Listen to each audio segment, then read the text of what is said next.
시편 85편 1절부터 7절까지 제가 읽습니다. 여호와여, 주께서 주의 땅에 은혜를 베푸사 야곱의 포로된 자로 돌아오게 하셨으며 주의 백성의 죄악을 사하시고 저희 모든 죄를 덮으셨나이다. 셀라. 주의 모든 분노를 거두시며 주의 진노를 돌이키셨나이다. 우리 구원의 하나님이여, 우리를 돌이키시고 우리에게 향하신 주의 분노를 그치소서. 주께서 우리에게 영원히 노하시며 대대에 발분하시겠나이까. 우리를 다시 살리사 주의 백성으로 주를 기뻐하게 하시겠나이까. 여호와여, 주의 인자하심을 우리에게 보이시며 주의 구원을 우리에게 주소서. 아멘.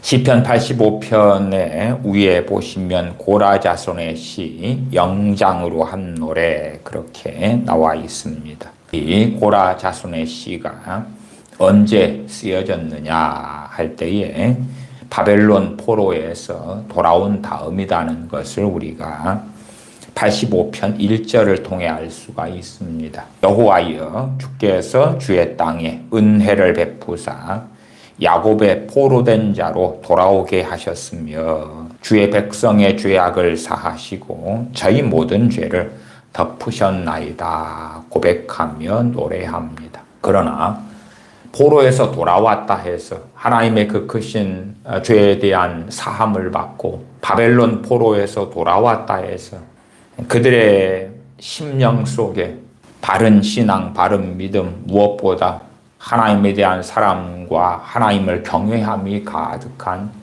그러한 신앙생활을 보장해 준 것도 아니고 그렇게 된 것도 아닙니다. 많은 상처, 많은 핍박, 많은 고통의 세월들, 자신의 민족의 신앙이 무너지고 했던 일들, 무엇보다 포로에서 돌아왔지만 그들에게는 영적 회복이 필요했다. 영적 회복을 우리가 보통 쓰는 말로 부흥이다 그렇게 표현하죠. 그들에게는 부흥이 진실로 필요했다. 그렇기 때문에 85편 6절에 그렇게 기도하고 있습니다. 우리를 다시 살리사 주의 백성으로 주를 기뻐하게 아니하시겠나이까. 우리를 다시 살리사. 그들의 육체의 생명은 살아있지만 그들의 신앙, 그들의 영적인 그러한 생명에 있어서는 거의 죽은 자와 방불하다 그 말이에요. 그래서 이 고라 자손 같은 경우는 우리를 다시 살려주십사 기도하고 있습니다. 다시 살아나는 것이 영적인 부흥이다 그 말입니다. 우리를 다시 살리사 주의 백성으로 주를 기뻐하게 아니하시겠나이까. 하나님께 기도하려고 해도 냉랭하고 하나님의 말씀을 듣고 묵상하고 상고해도 뜨겁지 않고 깨달아지지 아니하고 그렇기 때문에 하나님께 그들은 기도로 나아가는 것입니다. 무엇보다 이 고라 자손이 기도로 나아가고 그리고 이러한 고라 자손의 기도와 시를 통하여 또한 포로에서 돌아온 백성들이 일깨워지기를 원하는 것입니다. 무엇보다 고라 자손인 본인을 포함해서 포로에서 돌아온 백성들이 다시금 영적 회복이 있도록 간절히 하나님께 기도하고 있는 것입니다. 7절에 여호와여, 주의 인자하심을 우리에게 보이시며 주의 구원을 우리에게 주소서. 여호와여, 주의 인자하심을 우리에게 보이시며 주의 구원을 우리에게 주소서 기도합니다. 진실로 전 세계 교회에 깨어있는 교회, 또한 깨어있게 되는 교회, 전능하신 하나님으로부터 가장 귀한 은혜와 복을 받는 전 세계 교회들의 진실로 핵심적인 것은 부흥이었다 그렇게 말씀을 드리겠습니다. 그럼에도 신사도운동 같은 자들이 일어나고 그의 영향을 받은 자들이 일어나고 또한 대한민국의 상당한 부흥사 같은 이들이 어그러진 길로 달려가면서 말씀을 잘못 해석하고 잘못 가르치고 그래서 양극단으로 달려가 버린 사례와 일들이 많다. 무엇보다도 하나님으로부터 온 기름 부음을 상실하고 잃어버린 일들이 많다. 또한 부흥에 대한 개념부터가 어그러져 버린 것이에요. 성경적인 부흥은 언제나 일어날 수 있다. 성경적인 부흥은 언제나 일어날 수 있다. 그러나 그 성경적인 부흥은 첫째 우리 개인에게 있어서 우리가 회개하며 주님 앞에 엎드림이며 또한 주님에 대한 사랑을 회복함이고 그것이 부흥이고 나아가서 나만이 아니라 우리가 함께 신앙생활하는 교우들이 믿음의 사람들이 영적으로 깨어나는 것, 교회적으로 영적으로 깨어나는 것, 그것이 부흥이다. 한 걸음 나아가서 깨어나기 때문에 영혼들을 위하여, 불신자들 잃어버린 영혼들을 위하여 기도하고 또한 그들에게 복음을 증거하고 그들이 주님께 돌아오는 것을 보는 것, 그게 부흥이다. 그러하지 신사도 운동의 부흥이나 그의 영향을 받은 자들이 이야기하는 부흥이란 소위 말하면 대부흥입니다. 대부흥. 대자를 앞에다가 붙이는 거예요. 그 다음에 그에 대한 책임을 누구에게 떠넘기는 극단이냐 그러면 하나님께 떠넘기는 거예요. 하나님께 떠넘기면서 하나님으로부터 애언을 받았다. 하나님의 음성을 들었다. 계시를 받았다. 꿈과 환상을 받았다. 그렇기 때문에 언제 그러한 대부흥이 하나님의 주권적인 역사 속에서 무조건 있다. 반드시 일어난다. 그러한 황당무계한 주장을 하는 것입니다. 그래서 지금은 부흥의 개념이 많이 어그러져서 부흥 그러면 이퀄 신사도 운동이나 그의 영향을 받은 자들이 말하는 대부흥 이렇게 되어져 있습니다. 그 개념에서 저는 대부흥은 반대하고 그것은 성경적이지도 않다.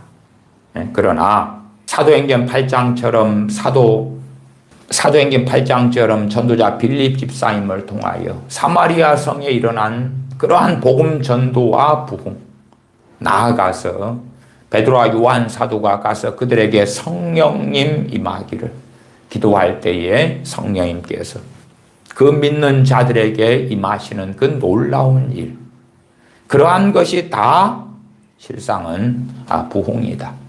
그런 부흥이야 우리나라 대한민국 사람들에게는 상당히 역사적으로 아주 익숙한 일입니다. 교회마다 부흥성회를 열죠. 혹은 과거에는 심령 부흥성회 그렇게 지칭되기도 합니다.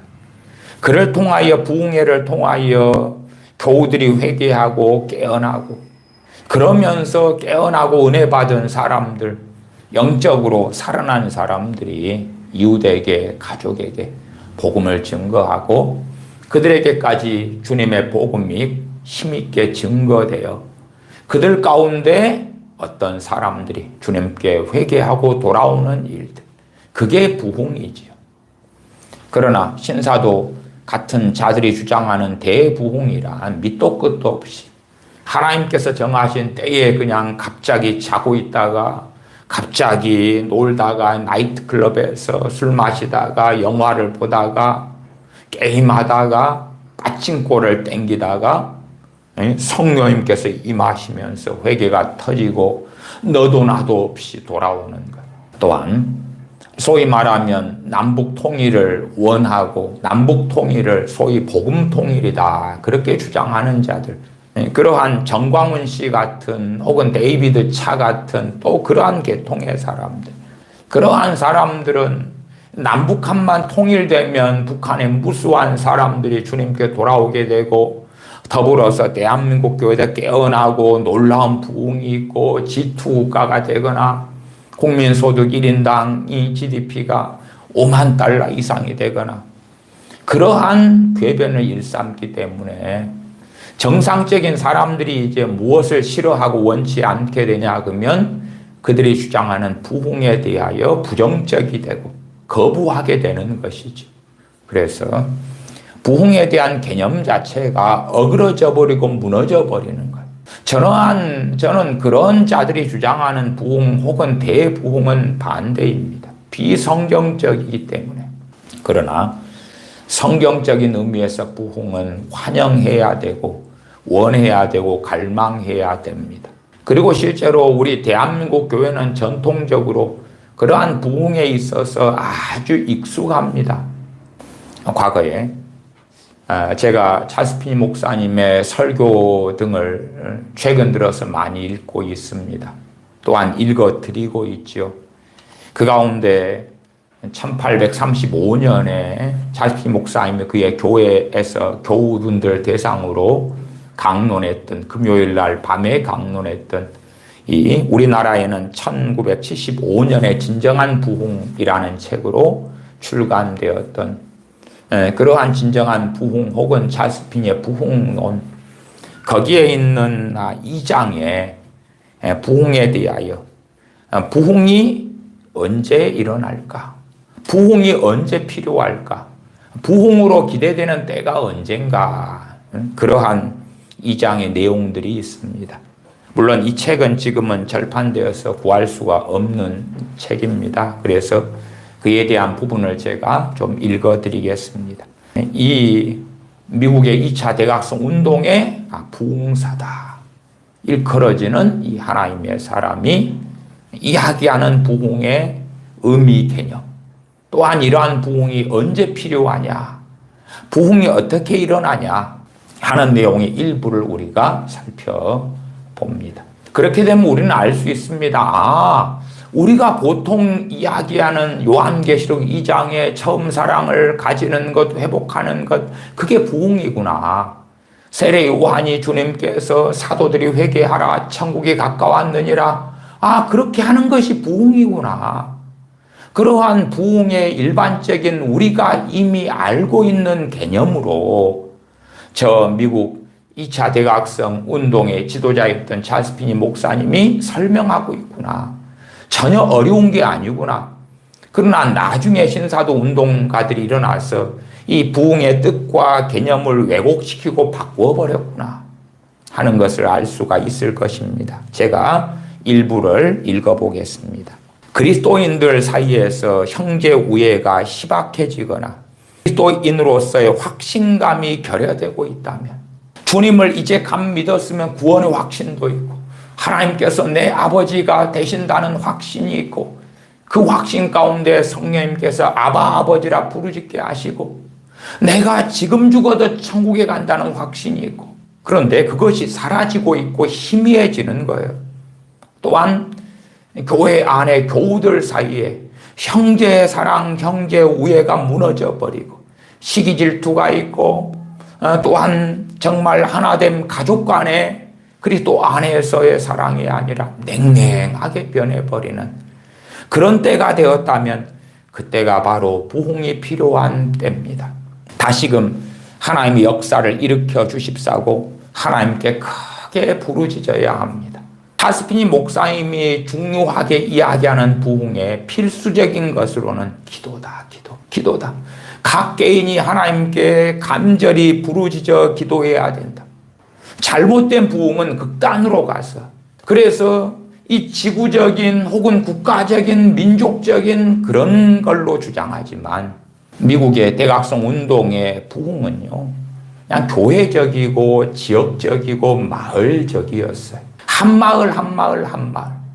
이 A라는 마을에서 부흥이 일어나서 소위 말하면 부흥 집회를 해서 교인들이 회개하고 깨어나고 그래서 이웃에게 전도하고, 그리고 그 불이 옆마을로 가요.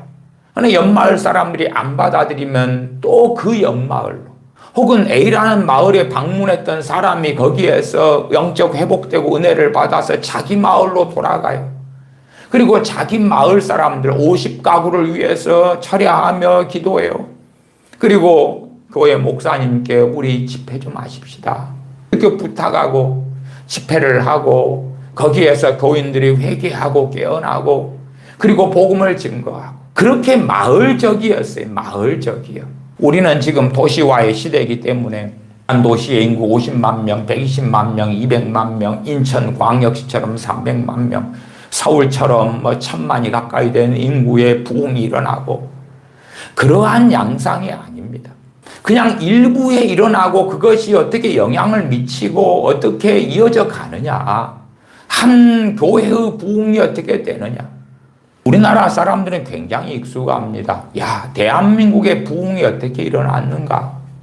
첫째는 무수히 많은 부흥사들 때문에. 지금 현재의 부흥사들을 이야기하지 않습니다. 저는 현 시대의 대부분의 부흥사들에 대해서는 동의하지 않습니다. 물론 그 부흥사들 가운데서도 하나님께 바른 부르심을 받은 사람 혹은 하나님께 메시지를 받고 기름 부음을 받은 사람들이 있다는 것은 동의합니다만은 그럼에도 정말 하나님으로부터 온 메시지가 아니라 부흥사로서 부흥 강사로서 개교회에 가서 집회를 하면서 그 교회 담임 목사님이 원하는 메시지를 증거하는 걸로 바뀌니까 하나님께서 주신 그 기름 부으심이 약화되거나 이뤄지거나 거두어 버리시는 일들이 비일비재하게 나타났다. 그러나 과거로 가서 우리나라 6.25 전쟁이 있었던 1950년대, 60년, 70년대, 80년대까지 등으로 이야기한다면 정말 놀라운 뜨거운 심령을 가진 엘리야 선지자처럼 그 하나님에 대한 열심이 특심하여 자신의 백성들에게 하나님을 경외함을 가리키고 우리 주 예수 그리스도를 믿고 순종하도록 하기 위하여 부르심 받아서 말씀을 증거한 무수히 많은 부흥사들, 그 다음에 초교파적으로 세워졌던 기도원들, 1907년부터 혹은 1946년부터 시작되었던 이 조선 땅에서 시작되었던 한반도에 시작되었던 평양 장대현 교회에서 시작되었던 새벽 기도회, 그러한 전통은 대한민국 교회만 가지고 있습니다. 새벽 기도회, 나아가 철야 기도회, 그러한 전통 속에서 개교회주의가 아니라 초교파적으로 기도원에 모이고 거기에서 성결교든 장로교든 감리회든 상관없이 하나님 앞에 엎드리고 기도하고 말씀이 전파되고 회개가 일어나고, 그래서 실상은 1950년, 60년, 70년대에 기도원에서 부흥사들이 외치는 혹은 개교회에서 심령 부흥성회를 통하여 부흥사들이 외치는 그 메시지의 핵심에는 회개의 메시지가 있었고 죄를 책망하는 말씀들이 있었어요. 그러나 이제 80년대 어느 때부터는 주 메시지가 축복받아라, 축복받아라, 복받아라, 잘 되라, 그러한 메시지로 변질되고 바뀌기 시작했죠. 그럼에도 우리는 그래도 한국교회 전통적으로는 정말 대한민국 교회의 부흥에는 그 부흥사들로 쓰임받았던 하나님의 사람들이 있었다. 저는 에베소서에 나오는 오중직임, 오중사역에서 사도와 선지자와 복음 전한 자와 목사와 교사 그럴 때에 그 부흥사들의 반열을 어디에 포함시킬 수 있는가 그렇게 볼 때에 선지자들의 반열에 포함시킬 수 있다 그렇게 봐요. 사명적으로 그냥 그들을 선지자다 그런 게 아니라 메시지가 이 교인들, 강팍한 교인들, 하나님께 사랑이 식어버린 사람들의 심령을 깨뜨리도록, 물론 깨질 수도 있고 안 깨질 수도 있어요. 세례 요한이 외쳤을 때에 회개하며 세례 요한에게 나오는 사람들이 있었어요. 그러나 그렇지 않은 사람들도 있었죠. 물론 주님의 사도들 같은 경우나 사도 바울 같은 이나 그런 이들은 사도로서 선지자적 외침도 했고 목사도 교사도 복음 전도자도 다 사명을 감당했다는 걸 압니다. 그럼에도 특별하게 어떤 전도자와 구분되어서, 그래서 선지자적인 외침을 가지고 회개하라, 하나님께 돌아와라, 하나님께서 부르신다고 가장 먼저 그 부흥사들이 했던 주 대상이 누구냐 그러면 교인들이에요. 교인들, 우리 크리스천들이에요. 주로 이제 전도자로 부르심 받은 사람들의 주된 대상은 불신자들입니다. 불신자들. 빌립 집사님처럼 전도자로, 그래서 사마리아 성의 불신자들에게 복음을 증거하는 디모데나 사도 바울 같은 이는 전도자로서도 함께 사역했고 전도자가 됐고 또한 사도가 됐고 선지자의 외침, 하나님의 말씀을 가지고도 증거했고 그러하죠. 우리가 미국의 1800년 중후반에 하나님께 놀랍게 쓰임받았던 전도자 D.L. 무디를 압니다.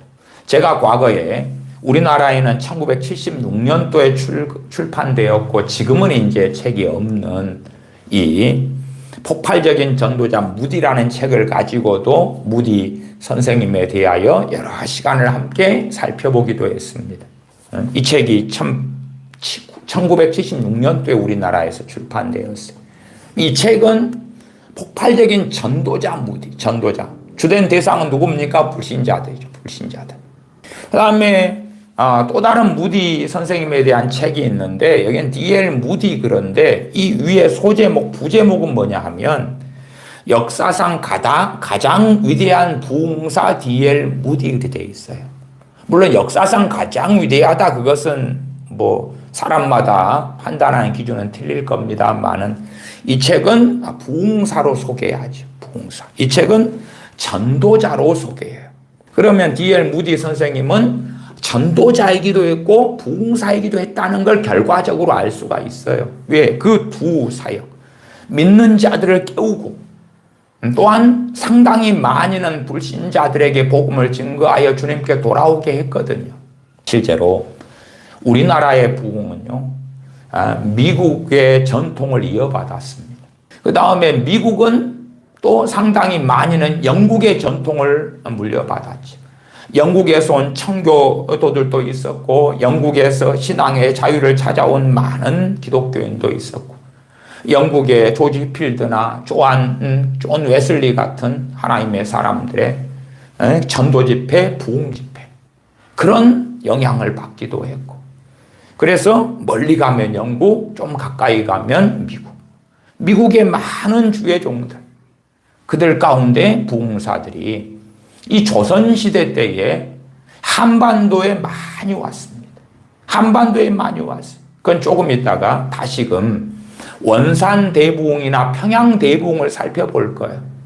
이게 원산대부흥, 평양대부흥 그렇게 지칭되지만 그러나 실제로 이 신사도 운동가들이 말하는 대부흥하고는 전혀 다르고요. 우리가 과거에 70년, 60년 혹은 80년대 언제까지 경험했던 개교회에서 부흥 집회를 하고 그 교인들이 회개하고 엎드려 통곡하고 그런 가운데 일어나는 부흥이 중심이구나. 그걸 알 수가 있는 거예요. 그러니까 우리가 1970년대에 A라는 교회의 부흥 집회를 한다고 합시다.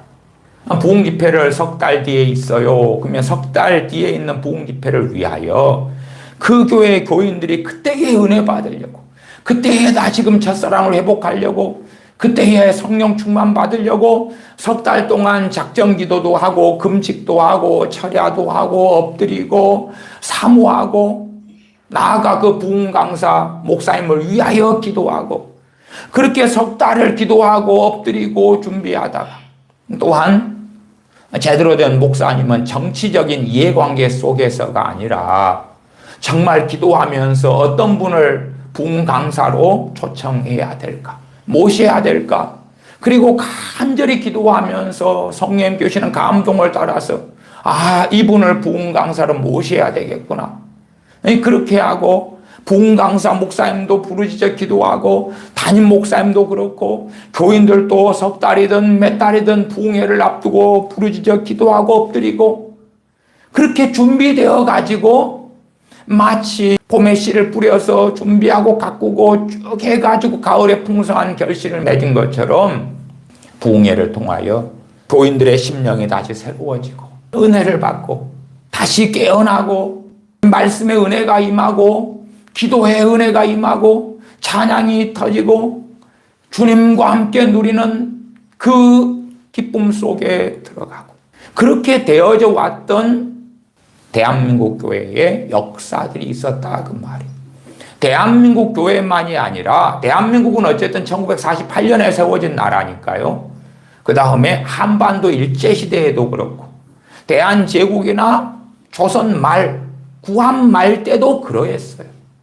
그 부흥사들을 통해서 미국의 선교사님 혹은 미국의 부흥사들을 통해서 영혼이 깨어났고 일제시대에는 목사 안수 받은 한국의 주의 종들, 그 종들이 길선주 목사님 같은 이들이 평양신학교를 나온 다음에 1907년 평양 장대현 교회에서 그 부흥을 경험하고 그 메시지와 기름 부음과 불을 가지고 전국 방방곡곡에 다니면서 말씀을 증거하기도 했어요.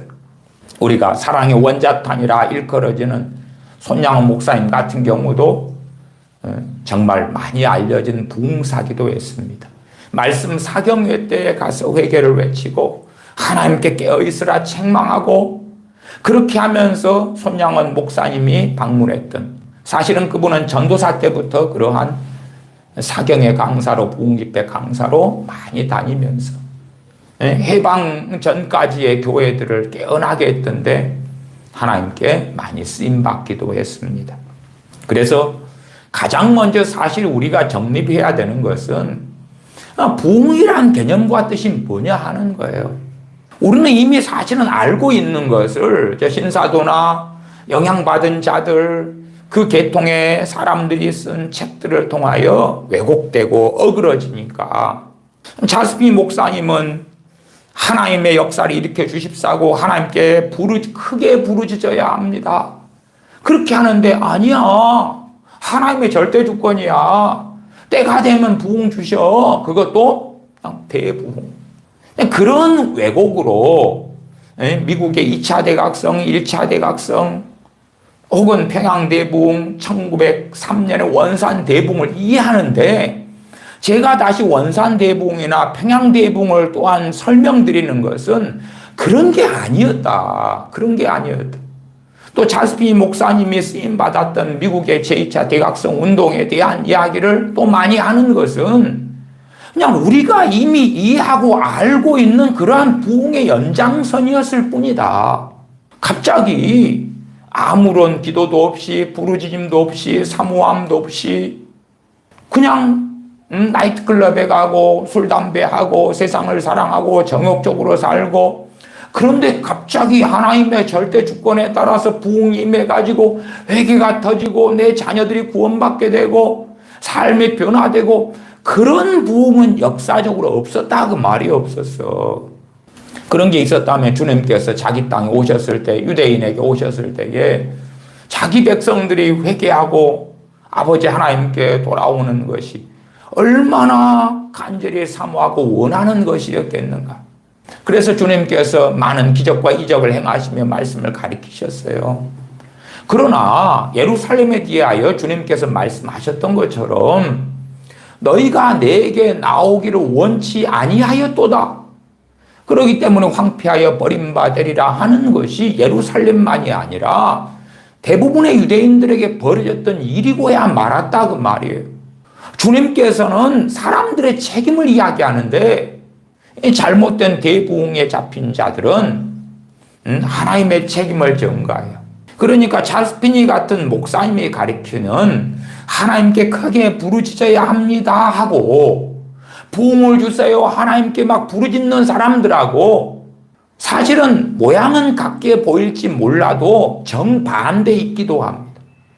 하나님께 책임 전가하면서 하나님 빨리 주세요. 왜 안 줘요? 하나님께서 대부흥만 주시면 내 자식, 부모, 형제가 회개가 터지고 구원받을 텐데 왜 안 줘요? 그런 하나님께 책임 전가하는 그런 기도를 하는 부흥을 원하는 자들이 대반이 되었어요. 그러나 참으로 하나님께 부흥을 구하며 하나님께 부르짖어 기도하는 진실로 부흥을 원하는 사람들은 기도하는 우리들 자체가 하나님 앞에 사랑으로 나아가지 아니하고 깨어있지 않음을 회개하면서 뉘우치면서 돌이키면서, 그러나 그럼에도 하나님의 은혜가 아니면 성령의 부어주심이 아니면 하나님의 바르게 살려 해도 살 수 없기 때문에 그 은혜를 사모하고 구하는 거예요. 마치 오늘 시편 85편에 하나님의 은혜와 죄사함을 통하여 바벨론 포로에서 돌아온 유대인들이 그걸로는 충분하지 않다 그 말이에요. 그래서 하나님께서 고라 자손을 통하여 그의 기도, 그의 시를 기록하게 하시는 건데 그의 시의 핵심에 해당하는 것이 기도지요, 기도. 시편 85편 6절에 우리를 다시 살리사 주의 백성으로 주를 기뻐하게 아니하시겠나이까. 여호와여 주의 인자하심을 우리에게 보이시며 주의 구원을 우리에게 주소서. 바벨론 포로에서 돌아온 것으로 만족할 수 없는 거예요. 그들의 영혼은 잠들어 있어요. 많은 상처, 학대, 괴로움. 또한 포로에서 돌아왔지만 그렇다 해서 복지로 들어간 것도 아니고 이방 민족들의 많은 공격이 있고 예배가 제대로 회복되지 못하고 먹고 사는 것부터 시작해서 많은 것 때문에 고통받아요. 그러니까 마음이 그리 다 쏠리고야 말지. 하나님 앞에 바른 하나님을 경외함으로 하나님을 사랑함으로 서지를 못하는 거예요. 인력으로는 그게 안 되는 것을 알기 때문에 고라 자손은 성령의 감동하심으로 이렇게 기도하는 거예요. 이 고라 자손이 했던 기도가 다른 말로 표현하자면 부흥을 위한 기도였다. 진정한 부흥을 위한 기도였다. 그렇게 말씀을 드리는 거예요. 그래서 과거에 1975년에 출간된 이 찰스비 목사님의 이 강론이 진정한 부흥 이렇게 제목으로 출간되기도 했죠. 다시금 우리가 이미 알고 있지만 이 부흥에 대한 개념부터 정립해야 돼요. 그렇지 않으면 전혀 비성경적이고 잘못된 부흥을 기도할 수가 있는 거예요. 혹은 상당히 많은 목회자들이 원하는 부흥은 교회 교인 수 증가, 양적 증가. 그러나 양적 증가가 아니라 숫자가 많아져서 되는 문제가 아니에요. 찰스비 목사님은 그렇게도 이야기합니다. 조금 이따가 볼 것입니다만은 새신자들이 교회에 들어올 경우에 그들은 대개 세속적인 사람들입니다. 그러므로 거기에 부흥이 일어나지 않는다면 그 해에 거듭나는 사람보다 오히려 죽어나가는 사람이 더욱 많아질 것입니다. 세속적인 사람들이 예수님 믿고 들어왔는데 그들이 부흥이 일어나지 않으면 예수님은 믿었는데 세상적인 사람들이 들어왔어요. 그래서 그 세속적인 것을 교인들에게 퍼뜨려요. 적은 누룩이 온 떡덩이에 퍼지는 것이 아니냐 했던 것처럼 그래서 그 결과로 새로운 사람들이 예수님 믿고 거듭나서 교회 안에 들어왔는데 세상에 그 누룩을 퍼뜨리기 때문에 실제로는 부흥이 일어나지 않는다면 그 거듭난 사람들이 들어와가지고 자기들도 죽어나가고 그리고 기존에 믿던 교인들까지 전염시켜서 죽여버리고 말 것이다. 그것을 찰스비 목사님은 이야기해요. 그걸 가르치고 이야기해요. 새신자가 생기면 새신자가 단지 주님 믿었다 끝나는 게 아니라 그들에게 성령 세례, 성령 충만이 반드시 필요해요. 그렇지 않으면 그들이 세상 사람으로 그대로 남아서 교회를 더럽히게 되는 거예요. 정말 그들에게 성령 세례, 성령 충만이라는 것은 외형적으로 볼 때 그렇게 경험될 거예요. 회개가 터지는 거예요. 자신의 죄 때문에 통곡이 터지고 회개가 터지고 가슴 치는 역사가 있는 걸 이야기하는 거예요. 그걸 부흥이라고 이야기해요. 그렇게 될 때 그들이 예수님 믿고 거듭났는데 그러나 실제로 삶은 가치관은 욕망은 전혀 거듭나지 않았거든요. 그들에게 회개가 일어나고 하나님께 엎드림이 있게 되어질 때에 그들이 교회 안에 들어와서 교회를 더럽히지 않는 거예요. 마찬가지로 교인들도 이 부흥의 심령이 사라져버리면 그들도 세상 속으로 세속화되어서 달려가고야 만다 그 말이에요. 성도들 사이에 불화와 증오 그리고 험담들이 오고 간다면 그때가 바로 부흥을 사모해야 될 시기입니다. 이와 같은 현상들은 성도들이 하나님께로부터 멀리 떨어져 나가고 있다는, 그래서 이러한 파당 분당이나 험담들, 불화와 증오 이러한 것들은 성도들이 하나님으로부터 멀리 떨어져 나가고 있는 결과다. 따라서 부흥을 심각하게 생각해야 될 때가 되는 것입니다. 교회 안에 세속적인 풍조가 자리 잡아가고 있다면 그때 역시 부흥이 필요한 때가 됩니다. 그리스도인들이 세상과 똑같이 입고 세상이 좋아하는 모임들을 즐기고 세상의 쾌락들을 추구하고 또한 저속한 글들을 찾던 그때에 교회는 저 낮은 곳으로 가라앉고 변절되고야 말았습니다. 초대교회도 그랬어요. 초대교회도. 세상 사람들이 즐기고 원하고 갈망하는 걸 따라가다 보니까 초대교회가 무너져 버렸어요. 변질되어서 중세교회 로마 가톨릭 정교회가 튀어나오는 것, 그렇게 다 바뀌어버린 것은 한순간에 벌어졌던 기적 같은 일이 전혀 아니었습니다. 교인들이 천하고 추잡한 죄악들 속으로 빠져들고 있다면 그것은 바로 교회가 일어나 신앙의 부흥을 달라고 하나님께 울부짖어야 할 때가 된 것입니다. 죄인들이 자기 죄에 대하여 무관심하고 어리석다면 그리스도인들이 또한 일어나야 할 때입니다. 여기에서 주로 죄인들, 그 말은 불신자들을 이야기하는 뜻입니다. 그러니까 불신자들이 죄에 대하여 무관심하고 어리석다면 그리스도인들이 일어나야 할 때입니다. 그러나 이제 그리스도인들도 잠들었으면 일어나서 영적 군사로 살지 못하고 또한 쓰임받지도 못하지요. 불이 났다면 일반 사람들도 깨어나야겠지만 누구보다도 소방수들이 깨어날 의무가 있습니다. 악인들을 삼키는 지옥불은 교회가 진화 꺼야 하는 것입니다. 교회가 잠들어 있습니까? 소방수가 잠들어서 온 도시가 불타도록 방관해도 괜찮겠습니까? 결코 그렇지 않습니다. 사람들이 그러한 소방수들을 보고 뭐라고 하겠습니까? 그렇지만 이들 소방수들의 잘못도 주변의 죄인들이 지옥에 떨어지고 있는데 잠만 자고 있는 그리스도인들의 잘못에 비해서는 아무것도 아닌 것입니다. 교회가 부흥이 일어나야지 이제 전도에 힘이 있고 능력이 있는 것. 단지 그냥 억지로 영접기도 시키고 억지로 믿자, 예수님 믿자 해가지고 돌아와서 그런 사람들만 채워놔서는 교회가 더 많은 사람이 잠들어가게 된다 그 말이에요. 실상은 교회 안의 부흥의 결과로 복음도 능력이 있어지고 그리스도인이 주님의 증인된 삶을 사는 데의 능력도 있어지는 거지요. 만일 교회 내에 목회자들이나 장로들이나 혹은 교인들이라 할지라도 냉랭한 것을 발견하게 되면 그 상황을 벗어나는 유일한 길은 먼저 자신의 신앙을 소성케 하는 일입니다.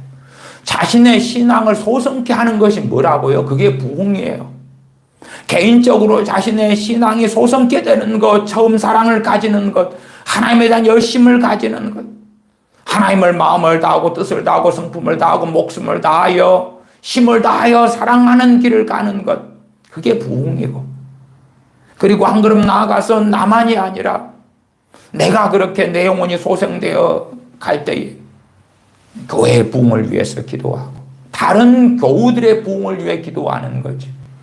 그게 또한 그리 될 때에 주님의 복음을 더 효력 있게 능력 있게 기쁨 가운데 즐거움 가운데 증거할 수 있겠지요. 먼저 자기 자신의 영혼이 살아나고 그래서 자신의 삶 속에서 주님의 위대하심이 드러나면 이러한 문제는 해결되는 것입니다.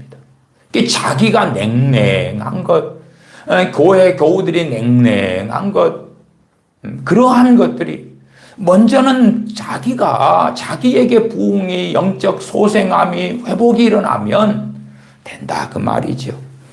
요점을 말하자면 불신자들이 회개하지 않는 것보다도 그리스도인들의 심령이 부흥하지 않는 것이 더욱 책망받을 일입니다.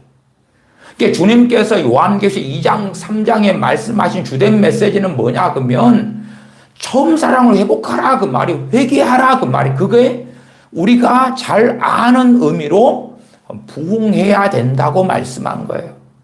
계시록 2장 3장의 소아시아 7교회에 대하여 양적 증가를 해라, 전도를 더 많이 해라, 너희들이 전도를 똑바로 안 하고 있다, 교인 숫자가 그것이 뭐냐, 라오디게아 교회야, 교인 수가 너무 적다, 건물이 너무 작다, 사대교회야, 교인 수가 앞으로 몇 배 더 올해 안에 증가시키도록 전도를 인당 몇 명씩 해라, 그런 메시지를 주님이 하신 적이 없다 그 말이에요. 물론 우리가 주님의 증인되고 복음을 전파하는 것이 얼마나 중요한지는 압니다. 주님의 지상명령이니까. 그러나 이미 예수님 믿는 사람들인 소아시아 7교회에 주님 하신 말씀은 전도가 아니에요. 그들에게 회개하라는 거예요. 물론 깨어 있었던 서머나교회나 빌라델피아 교회는 환난 중에서라도 죽도록 충성하라는 말씀을 듣지요. 주님께서 주실 상이 준비되어 있기 때문에 낙심하지 말고 끝까지 주님을 위하여 살라는 권면을 듣습니다. 그러나 깨어있지 않고 어그러진 길을 걸어갔던 소아시아의 주된 교회들은 7교회들, 아니 5교회, 소아시아 7교회 가운데 5교회들은 대부분 책망을 받습니다. 사제교회에 흰옷 입은 몇 명 같은 사람을 빼놓고 책망을 받고 회개하라. 그 책임은 주님께 있는 게 아니라 소아시아의 7교회 가운데 5교회라면 그 교회의 교인들에게 있는 거예요. 그것이 부흥이에요. 나 잘못된 부흥은 책임을 누구한테 있다 그러는 거예요? 주님께 있다, 하나님께 있다는 거예요. 회개를 시키세요. 회개하게 해주세요. 회개하게 해주세요. 똑같이 우리의 강팍한 가운데 성령님의 도우심을 통하여 우리의 심령의 회개가 일어나는 것 너무나 중요합니다. 또한 그 우리의 심령의 죄가 깨달아지고 회개가 일어나는 것은 성령님의 도우심 가운데 일어나는 사역입니다. 그렇지만 책임을 내가 져야 돼. 내가 져야 돼. 강팍하게 되어져서 회개를 시켜주세요. 그러면 회개할게요. 성령님께서 말할 수 없는 탄식으로 우리 가운데 기도의 영으로 역사하셔야 되지만, 그러나 하나님의 말씀은 우리 개개인들에게 기도하라고 명령하고 있는 거예요. 그러나 기도의 영으로 성령 역사해 주시면 내가 기도할게요. 그러한 것은 전혀 잘못돼 버린 거죠. 그래서 부흥에 대한 잘못된 책들 가운데에서도 그 부흥에 대한 책임을 하나님께 다 넘겨버리는 거예요. 저는 어떤 것보다 부흥에 대한 핵심과 교과서가 요한계시록 2장 3장이다. 2장 3장이다. 최근에도 그렇게 설교하고 말씀을 드렸지. 또한 마태복음 5장의 산상수훈 가운데 팔복이다. 그렇게도 말씀드렸어요. 팔복이다. 심령이 가난케 되는 자가, 애통하는 자가, 온유한 자가, 의에 줄이고 목마른 자가, 긍휼히 여기는 자가, 또한 의를 위하여 의에 줄이고 목마른 자, 의를 위하여 핍박받는 자가, 그런 자의 반열 가운데 들어갈 때에 열매를 거둔다 그 말이에요. 그렇지. 주님께서 내가 너희 심령을 가난케 해주마. 내가 너희를 온유하게 해주마. 그게 아니라 주님께서는 나는 온유하고 겸손하니 내게로 와서 나의 멍에를 메고 내게 배우라. 내게 배우라. 그렇게 말씀하고 계시는 거지. 내가 너희를 온유하게 해줄게. 내가 너희를 의에 줄이고 목마르게 해줄게. 내가 너희를 애통하게 해줄게가 아니에요. 그러나 그럼에도 진실로 애통함은, 그럼에도 진실로 회개는 성령님의 놀라운 역사 가운데 일어나는 것입니다. 그러나 그 책임은 우리에게 있는 것이, 우리에게 성경은 명하고 말씀하시는 거예요. 우리 주님께서나 전능하신 하나님께서나 그의 종 선지자들 통하여 사도들을 통하여 우리에게 명하고 계시는 거예요. 부흥이 일어나지 않으면 그릇된 방향으로 흘러가는 교회는 망할 수밖에 없습니다. 대한민국 교회도 점점점 망해가고 있잖아요. 최근에 2017년부터 2022년까지의 통계에 거기에 4명 중에 1명이 주님을 믿는 데서 떠나갔고 19살부터 29살까지는 50%가 떠나갔다 그 말이에요. 왜? 망해가고 있잖아요. 그러면 안 떠나간 사람들은 정상이냐? 그렇지 않아요. 그렇지 않아. 2016년에는 정상이었다가 2017년에 20대가, 2018년에, 2019년에 30대가 떠나갔느냐? 아니올시다. 죽어가고 잠들어 가다가 떠난 거예요. 그러면 지금도 대한민국 교회 교인들 가운데 잠들어 있고 죽어가는 사람은 부지기수입니다. 부지기수. 부흥이 일어나지 않으면 개교회부터 전체적인 한국교회가 망해가고 무너져가는 거예요. 미국교회, 영국교회, 독일교회, 유럽교회들의 전철을 그대로 따라가는 거예요. 새신자들이 교회에 들어올 경우에 그들은 대개 세속적인 사람들입니다. 새신자가 주님 믿은 다음에 회개가 터지고 성령 세례, 성령 충만을 받고 그러면 이제 별로 세속적이지 않게 들어오죠. 그러나 대부분은 그렇지 않으니까 전도돼서 주님 믿었어요. 그러나 세속적이에요. 그러므로 거기에 부흥이 일어나지 않는다면 그 해에 거듭나는 사람보다 오히려 죽어나가는 사람이 더욱 많아질 것입니다. 이게 찰스피 목사님 같은 분이 공격을 장로교 목사님들에게 많이 받은 것은 아니 거듭난 사람들이 많고 기존에 믿는 사람은 한 번 구원은 영원하니까 숫자가 더 많아지는데 기존에 100명이 믿고 거듭난 사람이 10명 그러면 110명이 천국 가는데 그러나 죽어버린 사람 주님을 떠나버린 사람이 100명의 교인에 10명이 들어와서 110명이 되는 게 아니라 110명이 되었다가 영적으로 죽어버리고 주님 떠난 사람이 20명, 30명, 40명이 되니까 더 줄어들어 버릴 거다 결과적으로. 그렇게 말하니까 한 번 구원은 영원하고 예정이고 하나님의 선택이고 그러니 한 번 믿는다고 했으면 절대 구원을 잃어버리지 않는데 당신은 도대체 무슨 이야기를 하냐. 그리고 공격을 받아왔던 거예요. 세상에는 이미 죽어버린 사람들로만 구성된 교회들이 얼마나 많은지 모릅니다. 사대교회처럼 물론 사대교회는 흰옷 입은 몇 사람은 있었죠. 그러나 몇 사람은 예외고 사대교회 전체는 죽어버린 사람들로 구성된 교회고 라오디게아 교회 같은 경우도 마찬가지예요. 그 상태가 정상이다가 아니잖아요. 오히려 회개치 아니하면 주님께서 토하여 내쳐버리겠다고 말씀하신 교회였죠. 죽어버린 교회예요. 영혼을 살리는 부흥에 무관심한 영고로 죽어버린 교회들과 흩어져버린 교계 기관들이 얼마나 많습니까? 부흥이 없기 때문에 영혼들은 하나님의 말씀을 강론함에도 불구하고 점점 더 완악해져 갑니다. 바른 말씀이 증거되어도 마치 선지자들처럼 우리 주님처럼 사도들처럼 그래도 사람들이 점점점 완악하게 되어지는 거예요. 뭐가 없기 때문에요? 부흥이 없기 때문에. 부흥을 다른 말로 하면 첫째는 주님께서 오시면 불과 성령님으로 너희에게 세례를 베푸시리라. 그러나 그러면 주님께서 성령 세례를 안 베푸셨기 때문에요? 불세례를 안 주시기 때문에요? 그건 아니에요. 그건 아니에요. 주님은 누구보다 주고 싶으시죠. 그러나 받을 사람들이 없는 걸, 받을 사람들이 거의 없기 때문에 주실 수 없다는 것을 아셔야지. 주님의 그 사랑과 열망이 우리 같은 사람보다 100배, 1000배, 10,000배 더 강렬하실 것이다. 부흥 외에도 교회가 거룩해지는 비결은 없는 것입니다.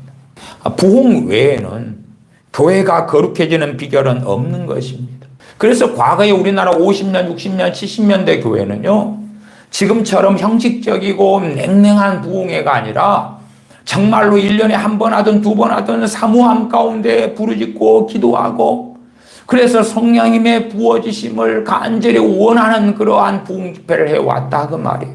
부흥 외에는 교회가 거룩해지는 비결이 없습니다. 그것이 1800년도에 이 미국의 2차 대각성운동 대부흥회 시대 때에 찰스피 목사님을 목격했고 그렇게 쓰임받았던 것을 이야기해 주는 것이에요.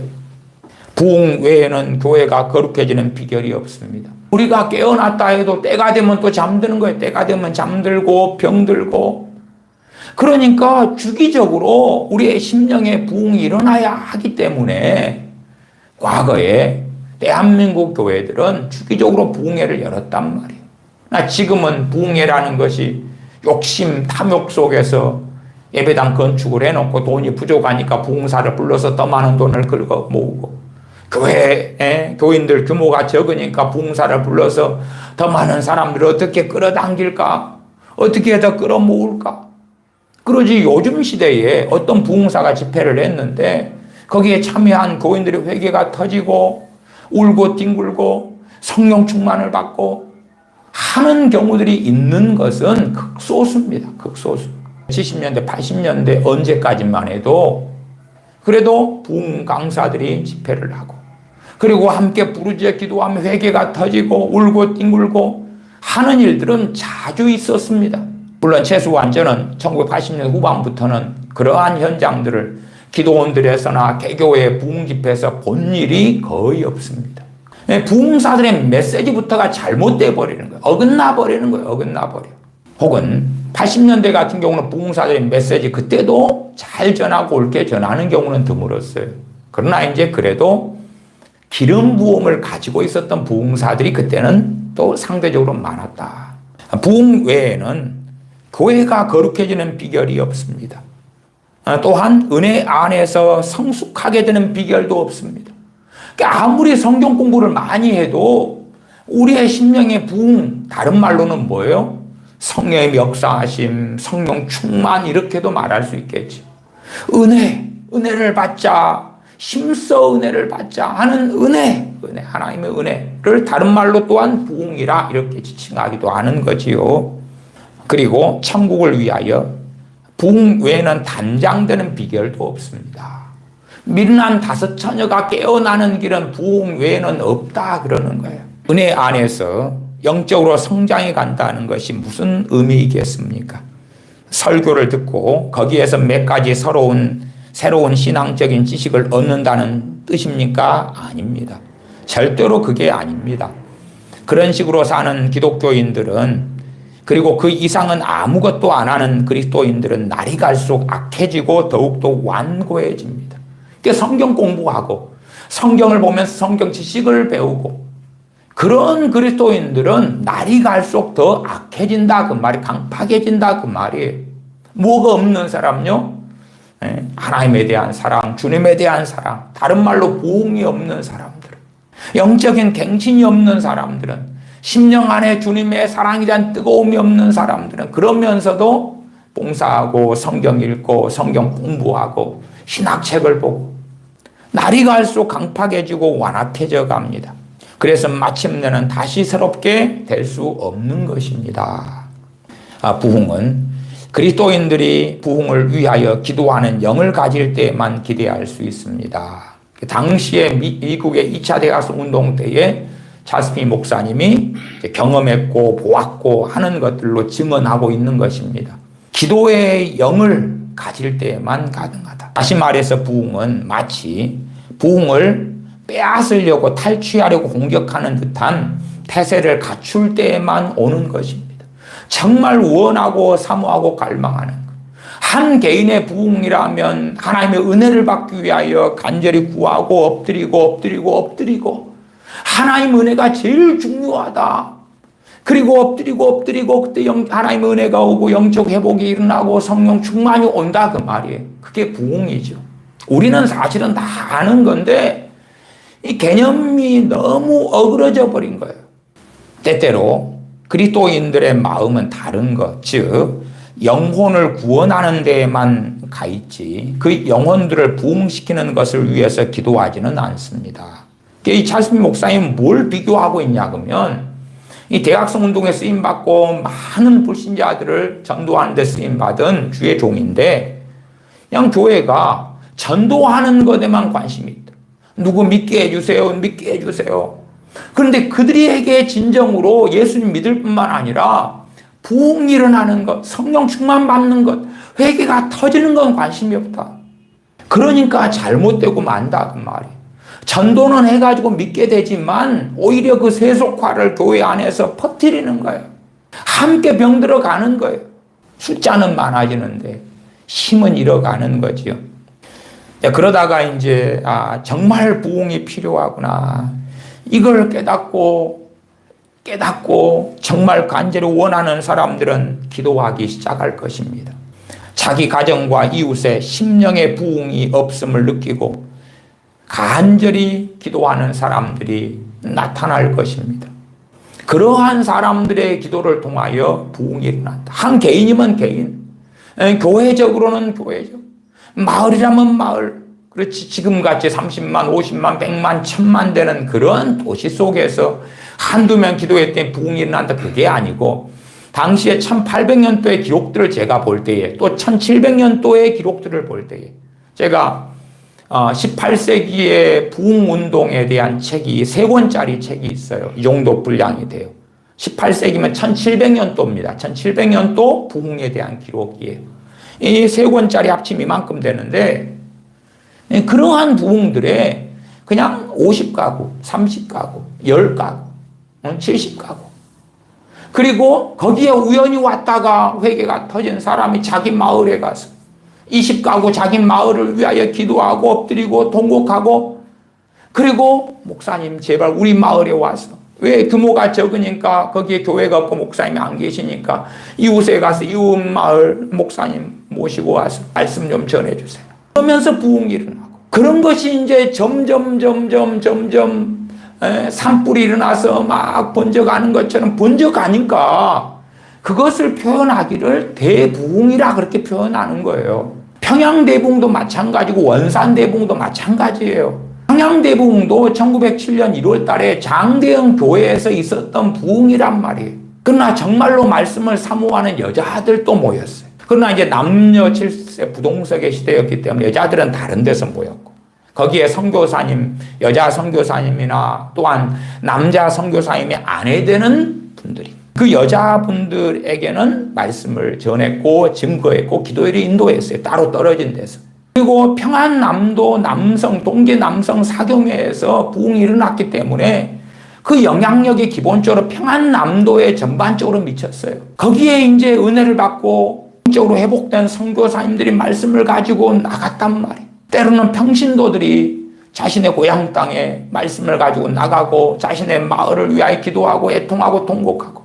계속 읽어가면 기도의 영에는 어떤 것들이 포함되겠습니까? 기도의 영에 대한 설명을 하고 있습니다. 이게 성령님에 대한 이야기인데, 특별히 성령님께서 막 기도의 영으로 말할 수 없는 탄식으로 기도하는 그 심령을 부어주신 성령님의 역사하심을 표현할 때에 기도의 영 표현이 됩니다.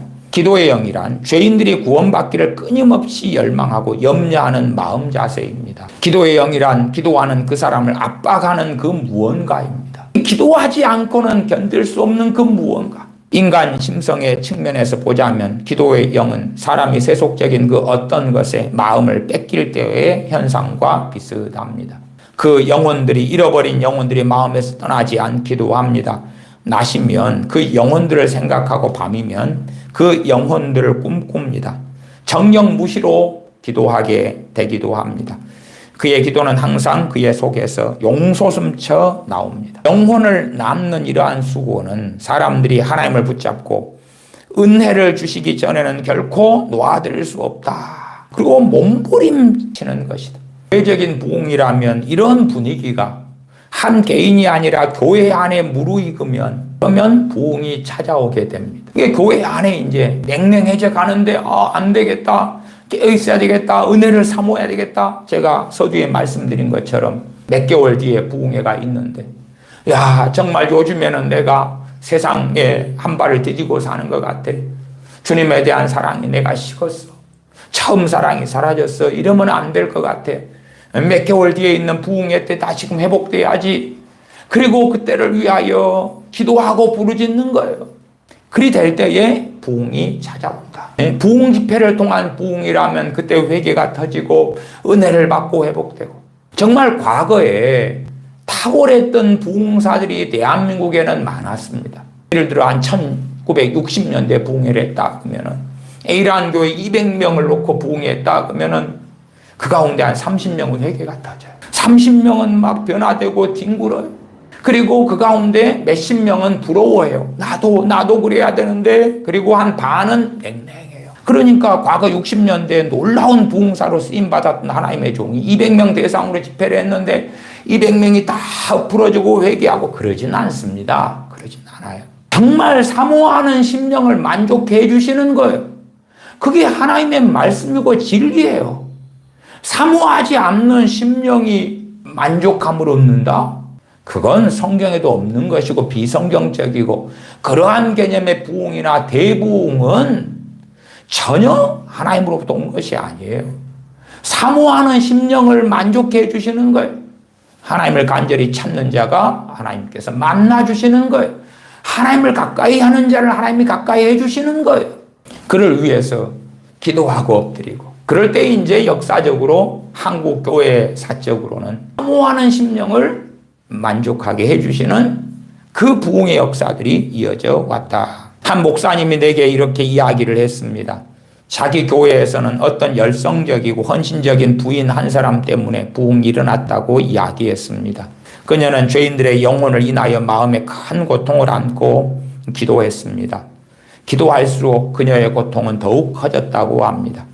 마침내 그녀는 목사님을 찾아와서 이야기를 했습니다. 부흥회를 개최해 주십시오. 하지만 이제 목사님은 그녀의 제의를 거절했습니다. 다음 주간에 또 그 여성분이 찾아왔습니다. 그래서 부흥회를 개최해 주세요. 부탁드립니다. 그래도 이 목사님은 사람들이 안 모여요. 안 해요. 그러나 이 목사님 생각에는 누가 찾아올까? 찾아오지 않을 거다. 그리고 이제 사람들에게 이야기했답니다. 자신의 영혼의 구원 문제를 나하고 상의하고 싶은 사람은 이때 나오세요.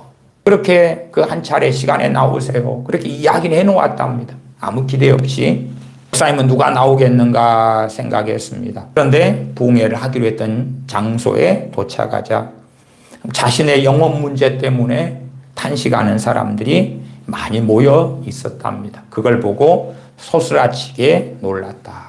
그리스도인들이 죄악을 서로 자복하기 시작하면 부흥이 가까이 온 것입니다. 주로 1903년 원산 대부흥 때도 그랬고요. 1907년 평양 대부흥 때도 그랬습니다. 그래서 부흥이 왔습니다. 자스피니 목사님은 어떤 것도 많이 경험해서 더불어 이야기하냐 그러면 일반적으로 교인들은 건성으로 죄를 자복하곤 합니다. 근사한 말로 죄를 자복하면서 꾸며서 표현하기도 합니다. 그렇게 해서는 아무런 소용이 없습니다. 그런 것을 이야기하는 게 아니다 그 말이에요. 진실로 뉘우침 속에서 솔직한 깨어짐과 진정한 죄의 자복이 있을 때에만 부흥의 문이 열리고 구원이 곳곳에 넘쳐 흐르게 되는 것입니다. 내가 아는 어떤 목사님에게는 부흥을 위해서 함께 사역하는 젊은 부교역자가 있었습니다. 그 젊은 부교역자가 하나님의 말씀을 알아듣기 쉽게 설교했는데 완악한 교인들은 그를 싫어했습니다. 그래서 그들은 그렇게 말했습니다. 우리는 부교역자인 당신보다 담임 목사님이 더 좋아요. 오히려 당신이 설교하는 것보다 우리 목사님이 담임 목사님이 설교해 주시기를 더 바라요. 그러한 교인들의 불평이 많아지자 그 목사님은 부교역자에게 이렇게 말했습니다. 이러이러한 교인들 말일세, 돈으로 나를 많이 후원해주는 그 사람들 말일세, 그들이 이러이러한 말을 당신에 대해서 하지 뭔가, 아무개도 이렇게 말하고 아무개도 같은 말을 하더구만. 그 사람들의 말에 따르면 자네가 계속해서 설교하게 되면 헌금을 후원을 끊을 수밖에 없다고 해. 그러니 자네가 설교를 그만두고 떠나기를 바라네. 그래서 그 부교역자는 교회를 떠났답니다. 어쨌든 그 부교역자가 설교하고 말씀을 증거해서 그 교회에는 어느 정도의 사람들에게는 부흥이 일어났다는 이야기예요. 그 회개가 터진 사람들이 전도하고 교회는 또 증거하고, 그러나 다수는 이 목사님의 냉랭하고 육적인 설교를 더 원했다 그 말이에요. 그래서 그 부교역자는 교회를 떠났습니다. 그렇지만 성령님께서 그 교회에서 떠나시자 이내 부흥은 사라지고 말았습니다. 그 부교역자를 통해서 역사하시는 성령 역사가 사라졌고 그 부교역자가 떠나면서 성령님도 그 교회에서 떠났다. 그 목사님은 망령된 사람들의 완악한 정욕에 굴복하여 실상은 성령님을 쫓아내고 말았던 것입니다. 그 목사님은 자신과 자신의 후원자들의 사이가 멀어질까 봐 두려워했습니다. 그래서 그는 마귀를 기쁘게 할 목적으로 하나님을 대적하고야 만 것입니다. 그러나 하나님께서 그 사태에 개입하시게 되자 그 목사님도 얼마 가지 못해서 결국 그 교회를 떠나게 되고야 말았습니다. 그 목사님은 사탄과 하나님 사이에서 줄다리기를 하려고 했던 것입니다. 하나님께서는 결국 그 목사님을 버리셨습니다.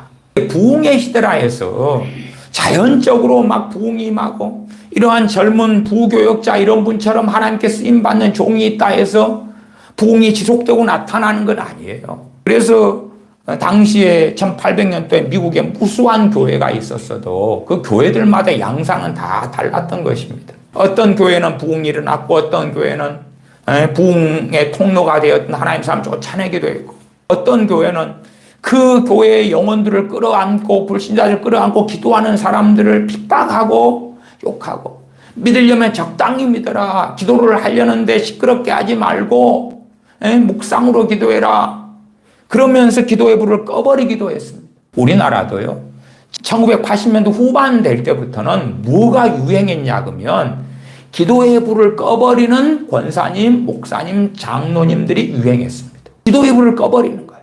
1980년대 후반부터는 강팍한 교인들이 부르짖고 기도하는 사람들에게 신사적으로 기도하자고, 조용히 하자고, 당신의 기도가 거꾸로 내 기도를 방해한다고, 새벽에 부르짖고 밤에 부르짖고 조용히 하자고, 당신 때문에 옆집에서 교회를 신고했다고 고발했다고, 조용히 하라고, 조용히 하라고, 하나님이 귀가 없냐고, 하나님이 왜 못 듣겠냐고, 조용히 하라고, 침묵하라고, 입 다물라고, 당신만 예배드리고 당신만 기도하고 당신만 신앙생활 하냐고. 불이 떨어지면 누가 뜨겁지 않겠습니까? 큰 은혜를 받으면 뒹굴고 부르짖고 기도하고 찬양할 때도 들리고 그럴 수밖에 없죠. 그러한 사람들을 간간히 일어나는 불도 꺼버리는 거예요. 그러한 불이 있는 사람들이 여럿이 있을 때에 그 교회는 부흥이 날 수도 있는 거예요. 날 수도. 물론 누가 세력이 크면요, 강팍한 자들이 세력이 크면 그걸 이기기는 어렵죠. 그 사람들이 힘이 크고 세력이 크면, 그 교회에 부흥이 있기를 여러 사람이 기도한다고 합시다. 100명 된 교인들 가운데 한 4, 5명이 기도한다고 합시다. 그리고 이제 남은 냉랭한 교인들이 같이 원해요. 그렇게 뜨겁게 기도는 못하지만 우리도 정신을 차리고 저렇게 주님을 사랑하고 기도하고 찬양하고 기쁨으로 예배했으면 좋겠다. 그러면은 부흥이 일어날 수가 있는 거예요. 그러나 정말 요란하게도 믿는구만. 너희들이 원하는 그런 게 있어서 우리도 너희처럼 변하면 광신적이 돼. 적당히 기도하고 맛집도 가고 여행도 가고 가족과 시간도 보내고 그래야지. 당신들 하는 거 보니까 밤낮 없이 그냥 기도만 하고 밤낮 없이 성경만 보고 참 꼴불견이야. 믿어 적당히 믿자. 그런 교회라면 그 몇 명이 하는 그 교회의 부흥을 위한 기도는 아무런 열매를 맺지 못합니다. 실상은 사실은 요즘 시대에 부흥을 위한 기도를 소수가 한다 해도 거의 열매 맺기 어려운 것이 그런 이유 때문이에요. 믿는 사람들이 점점 강팍해져 가는 거예요. 믿어도 적당히 믿자고. 적당히 믿자고. 신사도나 그런 자들이나 또한 하나님께 부흥의 책임 전가를 하는 그러한 사람들이 주장하는 부흥하고는 성경의 부흥이나 또한 역사적으로 일어났던 우리 한반도 땅에 일어났던 부흥은 전혀 다르다. 1903년 원산 대부흥에 대하여 전에도 제가 몇 차례 말씀드렸습니다만은 좀 간략하게 말씀을 드리겠습니다. 1903년에 여름에 여자 선교사님들이 중심이 되어서 원산에 조그만 성경 공부 모임을 했습니다. 그리고 이제 하디 선교사님을 초청해서 말씀을 전해달라고 했습니다. 하디 선교사님은 당시의 영적 상태에 대하여 많은 근심이 있었습니다. 하지만 성경 공부를 인도하는 가운데 오히려 하나님이 원하시는 것은 이 조선 사람들의 각성이 아니라 내가 문제구나. 내가 문제구나. 그것을 깨닫고 오히려 조선 신자들 앞에서 자신의 잘못을 자백하게 됩니다. 내가 정말 우월적인 선교사에 나는 문명화됐고 나는 고상하고 우월하다는 우월감 속에서 그렇게 하고 살았다 하는 것들을 고백하게 되지요. 이것이 도화선이 되어서 당시에 조선 신자들도 자신의 잘못을 자백하게 됩니다. 그리고 성령님의 부어주심이 있고 그 가운데 회개가 터지고 은혜를 받아요. 그것이 이제 하디 선교사님이 목회하고 사역가 된 교회에 일어난 부흥이에요. 부흥. 그리고 그해 10월 달에 영국의 유명한 부흥사 프란손 목사님이 원산을 방문해서 집회를 엽니다. 이게 원산 대부흥이라는 것이 원산에 갑자기 어마어마한 부흥이 일어난 게 아니라 하디 선교사님이 여자 선교사님에게 말씀을 전하면서 그리고 조선이 이러면 안 되는데, 그런데 오히려 자신이 걸림돌이 되고 자신이 잘못했다는 것을 깨닫고 죄를 고백하고, 교인들도 아니요 선교사님 정말 우리가 잘못이, 우리가 문제예요. 그렇게 되고 그의 1903년 10월에 미국의 유명한 부흥사인 프란손 목사님이 원산을 방문해서 집회를 열어요. 그 다음에 이제 자료에는 하디 선교사님에게 부흥회를 인도하는 방법을 가르쳐 주었다 이렇게 나와요, 자료는. 제가 생각할 때는 그걸 가르쳐 주었지만 그걸 들으면서 무엇이 임해요? 부흥사의 기름 부음. 부흥사의 기름 부음이 하디 선교사님이 임했다라고 저는 그걸 믿어요. 그러나 자료에는 이 프란손 부흥사가 대중적인 부흥회를 인도하는 법을 알려주었다. 그 후에 하디는 1903년 말부터 1904년 말까지 송도, 서울, 제물포, 평양에서 집회를 인도하였다. 하디가 시작한 부흥 운동이 보다 전국적으로 확대된 것은 1905년 말 9월에 만들어진 조선 최초의 기독교 연합기관인 복음주의 선교회 연합공의회 때문이었다. 당시 대표적인 선교단체들이 소속된 이 모임은 하디로부터 시작된 부흥운동을 보다 조직적으로 확대시키기로 결정하였다. 그래서 하디 선교사님처럼 순회 선교 부흥회를 열고 복음을 전하고 교회마다 깨어있고 회개하라고 외치는 것을 이 선교사님들이 전반적으로 이렇게 하기로 했고, 조선 한반도 땅에 더 부흥이 일어났다 그 말이에요. 1906년 1월부터 전국적으로 교파를 초월해서 연합부흥회가 개최되었습니다. 그 다음에 그것을 받아서 이제 일제시대에나 또 지금 1948년에 세워진 대한민국에나 하나님께서 부흥사들을 많이 세우신 거예요. 많이 세우신.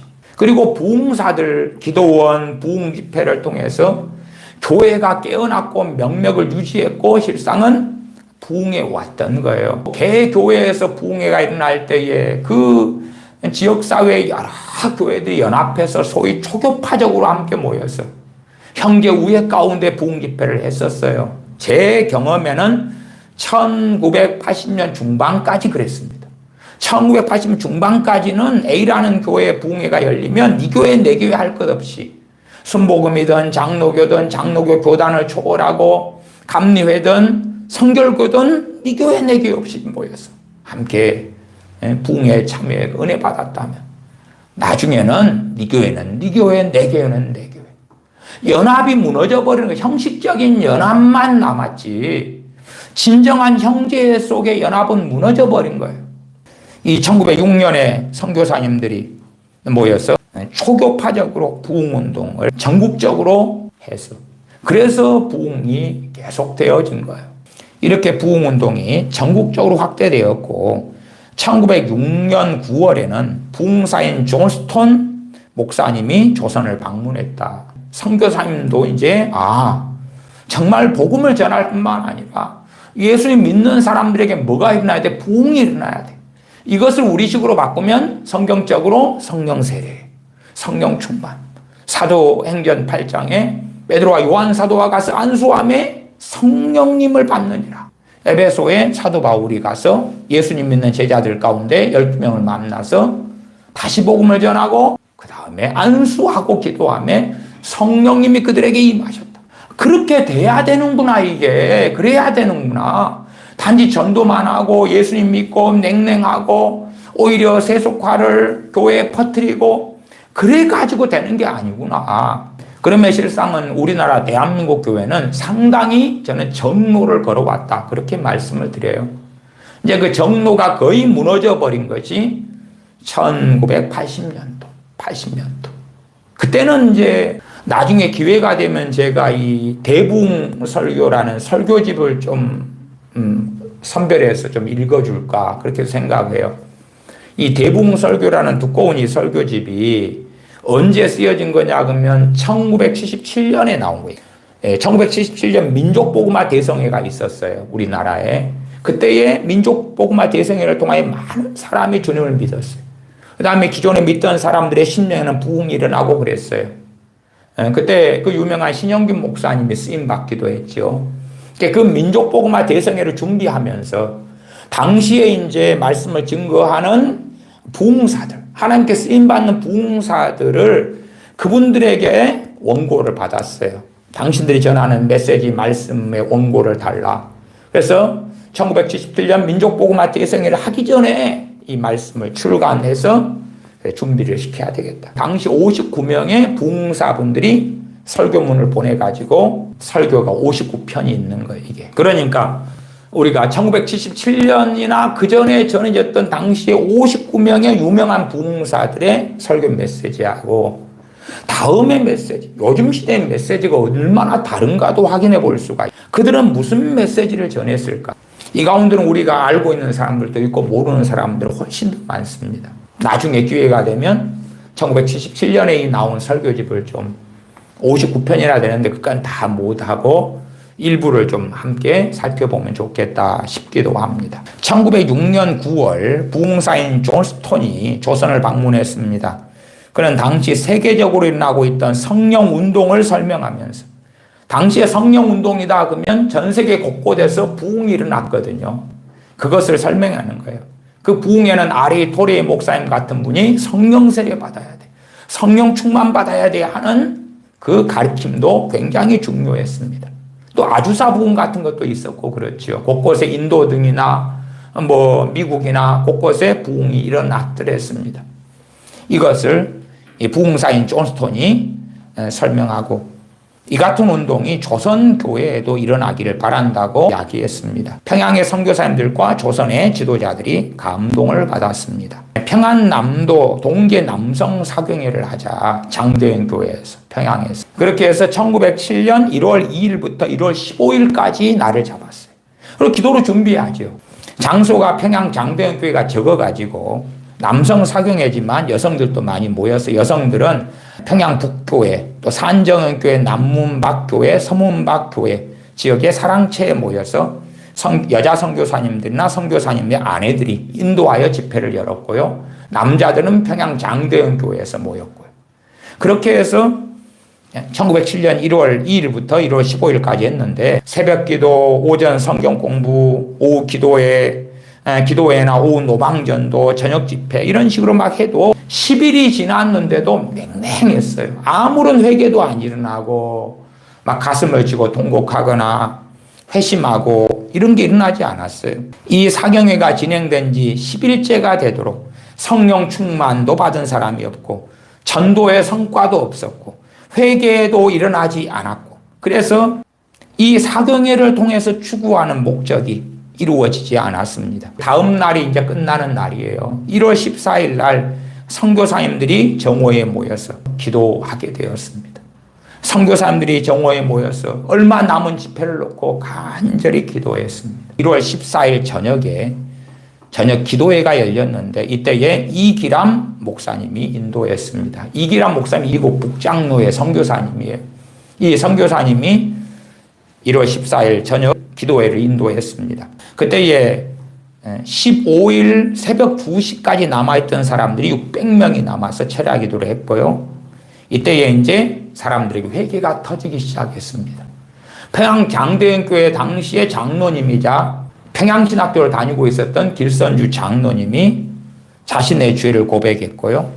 그 다음에 다른 사람들도 그 600명이 되는 회중들 가운데 사람들마다 그냥 솟구쳐 나오는 것처럼 샘물이 터지는 것처럼 죄를 고백하게 되었습니다. 좀 더 내용을 이야기하면 청일전쟁 때에 자신의 아이를 죽인 여자분, 불치병에 걸려 아파하는 아내에게 매일 술만 마시고 저주를 퍼부은 남자분, 첩을 2명이나 두면서 자신의 가정을 외면한 남자, 또 선교사님의 돈 14전을 훔친 여자, 그런 분들 등이 자신들의 죄를 자백하고 회개를 했습니다. 이 기도회에 참석한 사람들이 죄를 회개하며 울면서 기도하기 시작했습니다. 결국은 모든 회중들이 울기 시작했습니다. 죄를 참회하고 주저앉아 울고 마룻바닥을 두들기고 자신의 죄를 벗어버리기 위해서 비명에 가까운 통곡이 이어졌습니다. 그렇게 됐던 거 어디에서요? 평양 장대현 교회에서. 그 다음에 거기에 모인 사경회에 모인 사람들에게서 그러한 일이 벌어졌다 그 말이. 그렇게 해서 부흥이 일어났어요. 부흥이 참 지역적이에요. 지역적. 그러한 부흥이 어떻게 이 조선 땅 한반도 방방곡곡에 흘러갔느냐. 그 평양 장대영교회 장로님이었다가 이제 평양신학교 마치고 목사 안수를 길선주 목사님이 받지요. 그 다음에 그분이 곳곳에 다니면서 말씀을 증거하기도 하고요. 또 어떤 경우는 그런 일도 있었습니다. 평양 시내에 방은덕이라는 이 순포가 있었다 그래요. 순포는 지금으로 하면 경찰입니다. 그 순포가 있었는데 사람들이 사경의 기간 동안에 막 온갖 죄를 자백하고 회개한다는 소문을 들었어요. 그러니까 평양 장대인교회만 가면 범인들을 바로 다 잡을 수가 있는, 검거할 수 있는 거예요. 그래서 범인을 체포하러 평양 장대인교회에 이 순포인 방은덕이라는 분이 갔다 그럽니다. 그곳에 가면 실적을 올릴 수가 있겠다. 범죄자를 잡고 실적을 올릴 수 있어. 자기 입으로 죄를 고백하는데 그냥 체포해가지고 오면 되는 거죠. 그날 길선주 목사님이 지옥을 취하랴 천당을 택하랴 하는 설교 제목으로 설교를 하고 있었답니다. 이날 설교에서 길선주 목사님은 물질을 도둑질한 사람은 잡을 수 있지만 마음에 도사리고 있는 죄는 잡을 수가 없다.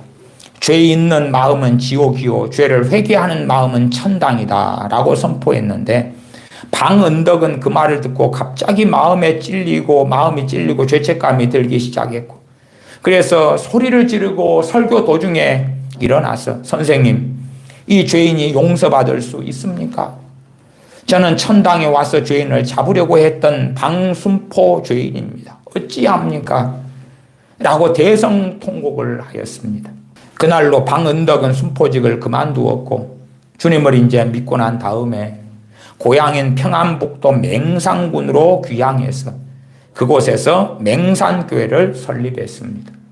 이게 방은덕이라는 평양의 순포가 회개하고 믿고 믿음이 자라고 그 다음에 자신의 고향으로 가요. 맹산군에 가서 맹산교회를 세워요. 그렇게 부흥이 일어났던 거예요.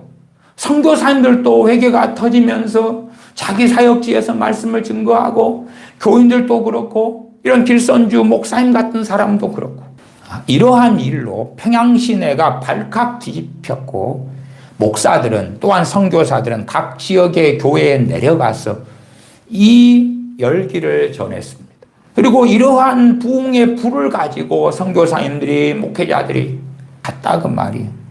그 중에 이기람 목사님, 선교사님의 본명이 그레이엄인데 우리나라 성을 붙여서 그레이엄 리 목사. 이분은 평안북도 선천군으로 내려갔습니다. 이 부흥의 메시지를 가지고 평안북도 선천군에 내려가서 거기에서 말씀을 증거했고 당시에 선천군이 기독교의 중심지가 되었다. 전라남도 광주군으로 갑니다. 거기에서 말씀을 증거하고 부흥이 이어지고요. 윌리엄 헌트 선교사님은 이분은 한위렴이라는 한국 이름을 가지는데 경상북도 대구로 가요. 그 다음에 길선주 목사님은 평안북도 의주구로 가고 한성부로도 가요. 근데 길선주 목사님이 정말 많이 다녔죠. 많이 다녔어요. 그래서 삽시간에 이 부흥의 불결이 한반도에 퍼지는 거예요.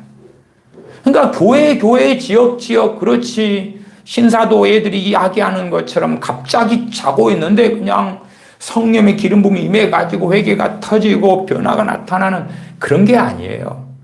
익히 우리가 1950년, 60년, 70년대 혹은 80년대 언제까지 경험하고 아는 그러한 부흥이에요.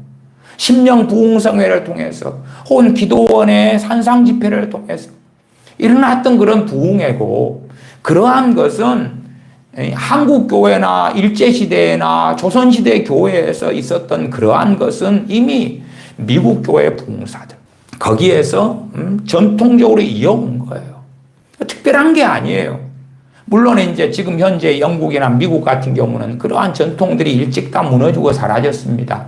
그래서 기괴한 신사도 같은 자들이 일어났고 그랬습니다만은 대한민국에는 상당히 오랫동안 그러한 부흥사들과 기도원들과 새벽기도, 금요 철야기도, 그 뜨거운 회개, 통성기도, 그러한 것들이 이어져 왔었지요. 지금은 이제 형식만 남고 그 불씨를 거의 다 꺼버린 상태가 되고야 말하죠.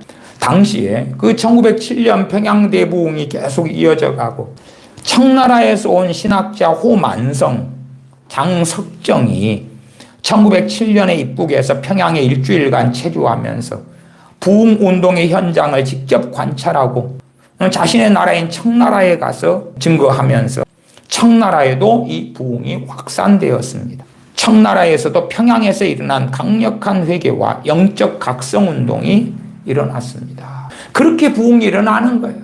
우리 시대에도 시편 85편의 고라자손의 시처럼 우리 개인이나 교회적으로나 황당무계한 이상한 부흥이나 대부흥이 아니라 성경적으로 우리가 주님 앞에 깨어나고 내 개인만이 아니라 교회가, 형제가, 나아가 불신자들이 주님께 구원받는 그것이 부흥 속에서 가장 효력 있고 효과적으로, 또한 우리가 병들지 않고 잠들지 않으려면 우리 개인적으로도 주기적으로 부흥이 있어야 한다는 사실을 시편 85편 6절 7절을 읽고 말씀을 마무리합니다. 우리를 다시 살리사 주의 백성으로 주를 기뻐하게 아니하시겠나이까. 여호와여 주의 인자하심을 우리에게 보이시며 주의 구원을 우리에게 주소서. 기도합니다. 아버지 하나님, 우리가 스스로 깨어 있으려고 때로 더 기도하고 또 말씀을 상고하고 애를 쓰지만은, 그러나 이것이 얼마나 힘이 부족하고 연약하고 자꾸만 주님의 그 큰 사랑을 잃어버리는, 잊어버리고 망각하는 어리석음 속에 들 때가 많습니다. 저희들의 심령에 불을 주시고 거룩하신 성령님을 통하여 뜨거움을 주셔서 다시금 엎드리며 간구하여 우리 개인에게 심령의 부흥이 일어날 뿐만 아니라 교우들에게, 교회의 형제들에게 성령 충만함이, 또한 회개의 역사가, 은혜의 역사가 나타나고, 그리하여 우리가 세상에서 믿지 않는 불신자들에게서 빛과 소금이 되며 우리 주님의 복음을 능력 있게 증거하는 복된 자녀들이 되어 하나님께 쓰임받게 하여 주시옵소서. 우리 주 예수님의 이름으로 기도하옵나이다. 아멘.